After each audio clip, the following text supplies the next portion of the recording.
Well, welcome to my world. Come on in. We are in Studio M, and hold on. It is after midnight, and I cannot believe it. But oh well, this has been a long time coming, and welcome to my world. This is Colleen, Liz Frost, and I am your coach. This is the 7 days of balance, and you can see we're out of balance tonight. Well, it's Saturdays and we're getting ready for some big things. So rest, stay a while, and let's get started. Studio M is named after my mother and I. This is where it all started. We were in the golden chairs, and it was here about 5 years ago now that her and I sat here. She was given a year to live with her cancer diagnosis, very similar to what happened to me. And I asked her to help me build this dream of being an author and a playwright. And she and I decided to set the whole thing up like her dream cafe. And it included animals and children's books. And it was just, for the next 4 years, we had the time of our life. And I just wanted to make Studio M where it all started. And she fell in love with Mrs. Batcher, Mary Roberts Reinhardt, and she became my best advocate. And I just want to welcome you to my world. It's Saturdays. Mother raised us with balance, and it was 7 days a week. And Saturdays were for getting ready. She used to say, we can't fix it or make things right, but we can't always fix things or make things right. We can always make them better. And that's what she did. She always made things better. And my mother taught me this, and again, I needed this today. The last month of my mother's life, the month before her birthday, I decided that last month, on that very last day of the month before June 8th, which is her birthday, I just looked at her that night and just said, you know what, Mom, we're going to have your birthday in 2 days. And she looked at me, she said, silly. And I could just tell in her eyes, she said, you can't get ready that fast. And I said, oh, you taught me pretty well how fast we can get ready. So I just hope that you're willing to sit for this and enjoy it, because it's quite a story. Today, I am your coach, your head coach, and I'm on a mission while I'm in remission, celebrating history and creating more. This is promise. You know, I just want to tell you just quickly, in 1974, my parents moved us into a dream house. We were in our first red house when I was 6, and their red supper club was taken by MnDOT. And so we had to shut down our first home, which was the basement of this supper club. So Mother cut it in two and turned it into our dream house. But they did lose their business. And when we were at a new supper club in Perm, Minnesota, and while Mother had this wild idea to cut that supper club in two, because they built that with their own 2 hands. And then they moved it north of New York Mills, and we just waited and waited. I believed in her, and she just loved graph paper, and she drew this dream house, turning this supper club into a dream house. And that's what she did. And in 1974, a year or 2 later, it was done. And it was in that supper club, or that first big dream house. It was huge, 2 miles north of New York Mills, that we got those golden chairs. And we had a red room that was the back dining room that had floor to ceiling, big picture windows. It took up all 3 rooms, or 3 walls of that home. And on the carpet were giant cabbage roses. And that is where we danced underneath two big chandeliers in front of a great big giant mirror. And I'll never forget that first weekend in the home, Mother had a party. And there was over 300 people that came. We had an outdoor deck. Roy's Country Pride played outdoor music, and everybody and their brother came. And so this night that I was talking to my mother, the last month of her life, I told Mother that story. And I said, Mother, how you were able to have that busy supper club now in Perm after letting go of that horrible story with MnDOT and that painful, painful story. And then somehow get that supper club back, cut it in two. And my mother rode underneath that supper club and held up all the wires to the chandelier and got that home positioned and turned it into a dream home for us and was able to pull off that party. So that last night of the month before her party, it was the night that I explained to her about how I grew up. I told her about that party. You have to understand that my mother, that was the last party I think my mother ever had was when I was in third grade. Because if you ever dared to mention that we're going to have a birthday party for her, it was absolutely not going to happen. And my mother raised her eyebrows like so. We knew to clear out, it was not happening. So my mother did not like any light shined on her. Her role in life was to take care of others, to serve them in the supper clubs. And she didn't join many things. Like she didn't volunteer for a lot. She had a lot of caretaking. She took care of her mother, her dad, and her aunt. She grew up on the Indian reservation. So she had lots of people to take care of in the middle of being a mother and a full-time supper club and restaurant owner. So it was so funny that night. I said, Mother, I'm going to plan your birthday party and we're going to get ready for it. And I'm going to do it in 2 days. And she smiled and she thought that was just a great idea. Wait a minute. Now I knew that she knew it was the end. It's funny when I say that my mother did not like the light shined on her. I want to tell you, there was only one particular moment that my mother, I think, did not mind the light shined on her. And if she was here, and even that night I reminded her, you know what, Mother, I remember a few times that you liked the light shined on you. It was at the supper club here in Perm. It would be on a Friday or Saturday night, and us twins, I have a twin brother who's magical. We got to sit in the booth in the back bar where the dance floor was added. It held about 300 people, and it was packed every weekend. And Roy's Country Pride was most likely playing, and it would just be one or two beats of the Charlie Pride's Crystal Chandeliers or Mickey Gilley's Room Full of Roses. And then like clockwork, Dad in the kitchen would drop his apron, hang it on the hook, and he would hit the dance floor with Mother, sweep her off her feet.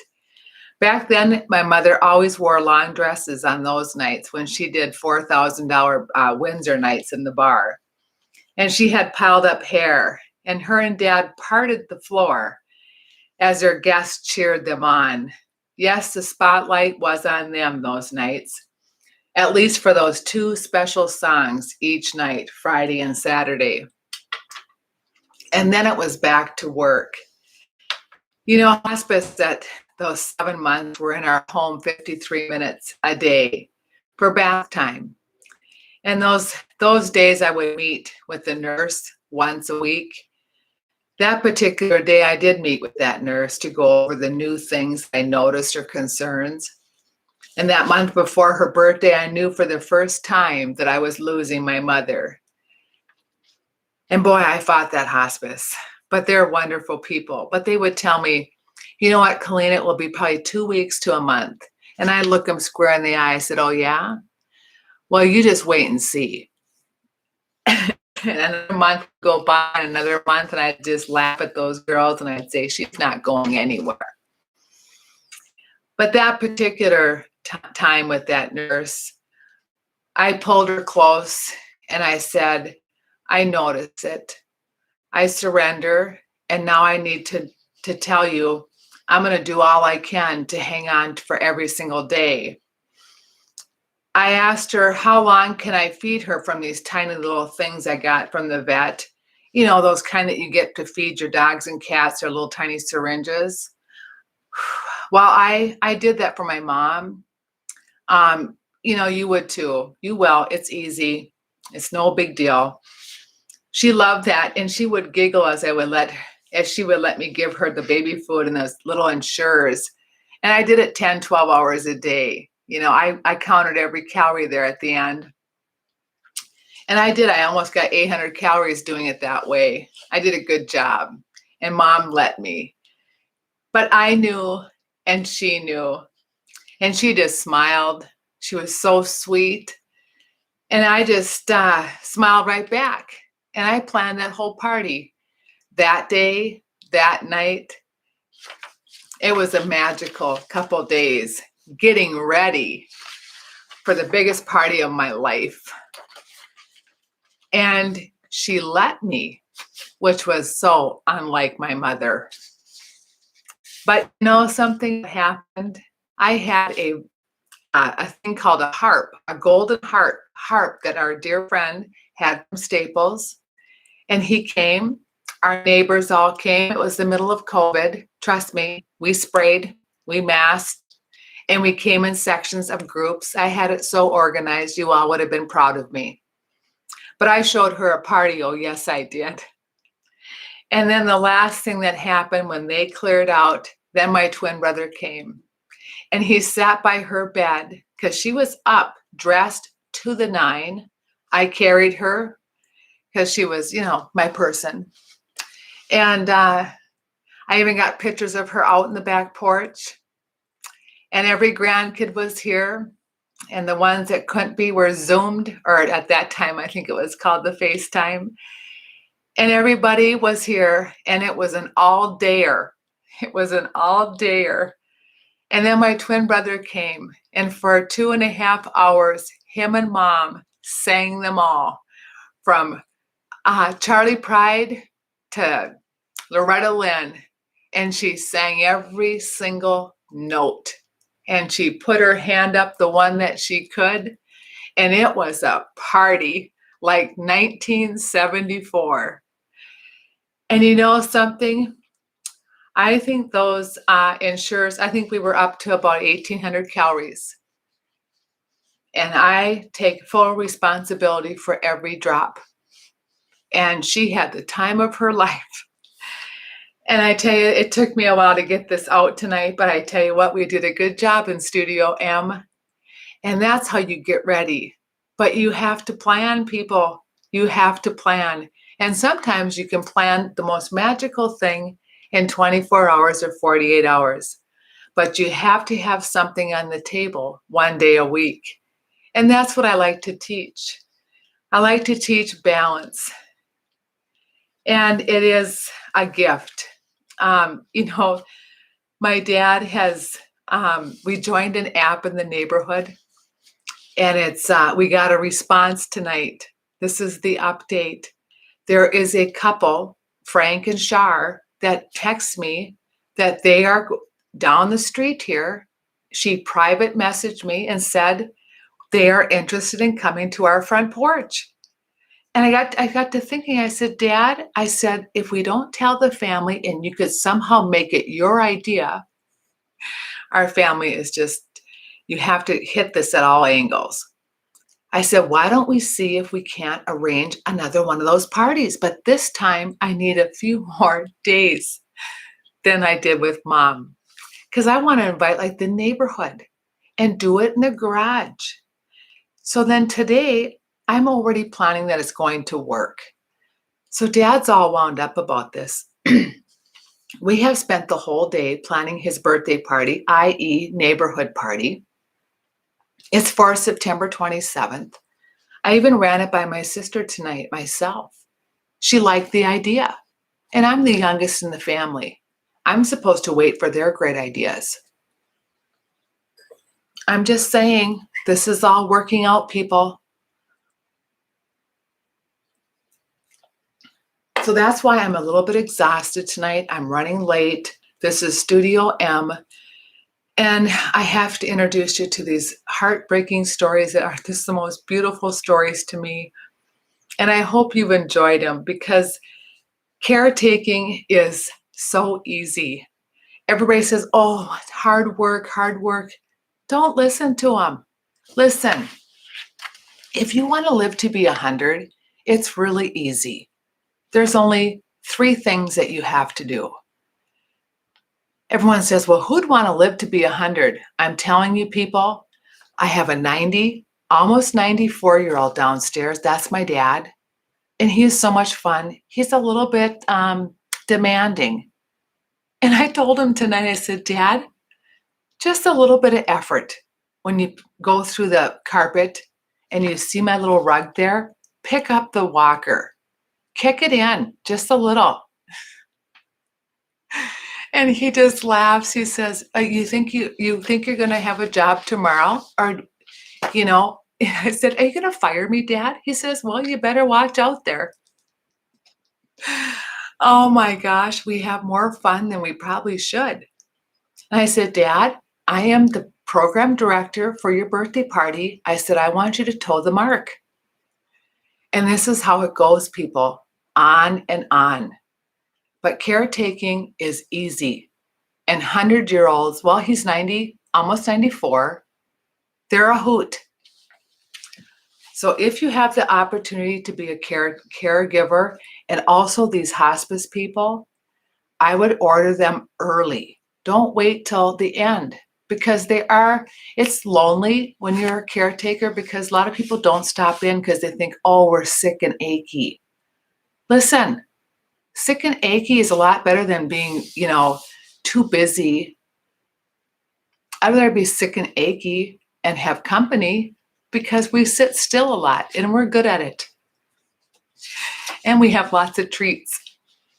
Anyway, I'm also getting ready for something that's pretty heartbreaking. And I think you need to have a tender heart to get ready for one of your old time used to be's friend. I have a friend, I'll just call her Mary Jo, and her mother passed away this winter, or this early spring. And they had to postpone her memorial service to this coming up Thursday. And so I'm trying to work on a homemade card for her. I've been working on this anyway. And I just perfected that today, so now I could print out a homemade card for her. And I am going to go, because she meant a lot to our family, and I'm not going to miss it. But it's in the same cemetery as my mother, and I have not been there since my mother passed. So I am mentally, spiritually, emotionally preparing for Thursday's visit with Mary Jo. I haven't seen her for a long time, and her kids are my son's very dearest friends, and they're just magical people. And this will be very difficult because their mother lived a long time too. So sometimes those older people are just as hard to lose as those shocking young ones. And I've lost a lot of those too. But we have lots of memories dancing in our heads. And those are lots of things to lose. But I appreciate you giving me this space to share. And I think they need to have days to get ready, both emotionally for the things that are tough, but also days to get ready for the fun things like birthdays. So Saturdays are the days to get ready. Put them all on the table. Put the days that are challenging and put those days that are fun. But get busy. Get ready. Saturdays getting ready, everyone needs one day a week to get ready for something. Becoming this preservationist takes time. When I introduce you to Mrs. Batcher, it's over. Over. We're going to have menus to discuss. And I have the appetizer one almost ready. That's the play. I'm going to hit the road, get these kids rallied up about preservation. And I do have someone else for you to meet, Mary Roberts Reinhardt. She's a playwright, and she's probably the most dear to my heart because, well, you'll just have to stay tuned. And of course, the woman in the red dress, I just cannot wait to tell you the story of my neighbor and my dear friend and my mother's dear friend, and how I found the red dress. So my mother loved red. Her favorite color is blue. And of course, the red room and the red houses. And I have my own cafe, and it is the Cocoa Cafe, Coach Colleen. Studio M. It is the place where it all began, and it was those golden chairs, and we're going to have lots of wonderful, wonderful menus. Setting this all up in a year in advance has been a lot, but I decided to take you all with me, and I hope that you enjoy this Colleen, Liz Frost in development. And these days are not always the easiest when you are kind of in mourning, but also enjoying it. You know, when you have love this deep, trust me, it's kind of a gift. And you know what? My dad, I got this headset now because I'm spending the last 17 days. I've saved all my mother's voicemails. There were about 46 of them, and I've got 7 left that I haven't listened to. So my dad said to me yesterday, he says, "Can I listen now to a few of them? I haven't heard Mother's voice and I'm ready now." I said, "Sure, Dad." So I put him on the Bluetooth speaker, put Mother, and I had her just boomed throughout the outside porch. And Dad got to cry, and he says, "Oh, it feels so good to hear her voice." And I said, "Doesn't it?" And I have all variety of voicemails. I have the one that are, the eyebrow ones. And then I have the ones that are the loving ones. I have the whole gamut, people. I saved these. I knew she'd be calling. They go back 6 years. And I am so glad I did that. So catch your people unfiltered on the voicemail. And everybody I know is mad that I do not answer my phone, but I don't want to disturb those voicemails. There's so much. Anyway, I am almost there. 1 year of mourning, and I've done it. I've had a really good time doing it. It has brought me closer to a peaceful place, knowing that and when this year is up, I'm going to be able to walk with her with the whistle in my step. So to all you kids out there and to all you adults, I just hope that these 7 days are a place for you to feel comfortable watching them again and again, and then subscribe. This is my new subscribe poster. It's a big deal on this YouTube to be a subscriber. And I just subscribed to a fascinating man today. He's going to be my new person on fashion because I just love fashion. And I wore these for my mother. I thought she was an Indian for about the first 9 years of my life. And then she told me I wasn't an Indian. Okay. Find your rocks, grab your ball, and build a team. Look for a feather. Hope is all around.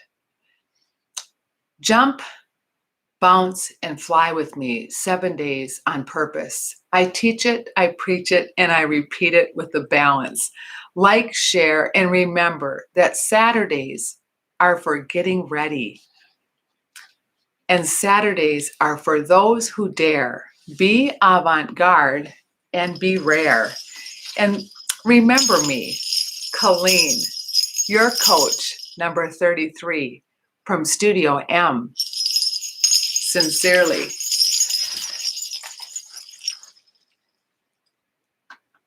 Okay.